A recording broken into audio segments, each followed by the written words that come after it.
জাতীয় নাগরিক পার্টি এনসিপির আহ্বায়ক নাহিদ ইসলাম বলেছেন, কোনো রাজনৈতিক দল কার্যক্রম চালাতে পারবে কিনা তা পুরোটাই রাজনৈতিক সিদ্ধান্ত।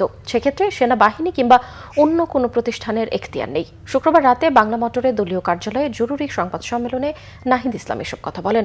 এ সময় দলের উত্তরাঞ্চলের মুখ্য সংগঠক হাসনাত আবদুল্লাহ বলেন, আগে আওয়ামী লীগের দৃশ্যমান বিচার নিশ্চিত করতে হবে, দল হিসেবে শাস্তি দিতে হবে, এরপর অন্য কোনো আলোচনা হতে পারে।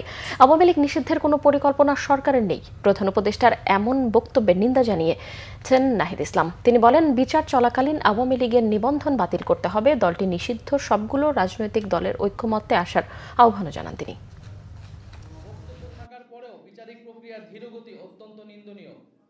একটি রাজনৈতিক দল কার্যক্রম করতে পারবে কি পারবে না, এটি সম্পূর্ণই একটি রাজনৈতিক সিদ্ধান্ত এবং এই সিদ্ধান্ত নেওয়ার এখতিয়ার কেবল মাত্র সরকার, রাজনৈতিক দলগুলো, বিদ্যমান রাজনৈতিক দলগুলো এবং জনগণের রয়েছে।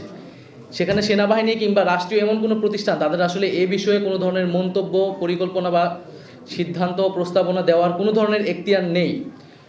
তো আমরা মনে করি যে এই ধরনের চর্চা যাতে বাংলাদেশে না হয়, রাজনৈতিক সিদ্ধান্তগুলো রাজনৈতিক মহলই নিবে এবং সেটা গণতান্ত্রিকভাবেই হবে এবং সামনের সেই গণতান্ত্রিক প্রক্রিয়াতেই আমরা উত্তরণ করতে চাচ্ছি।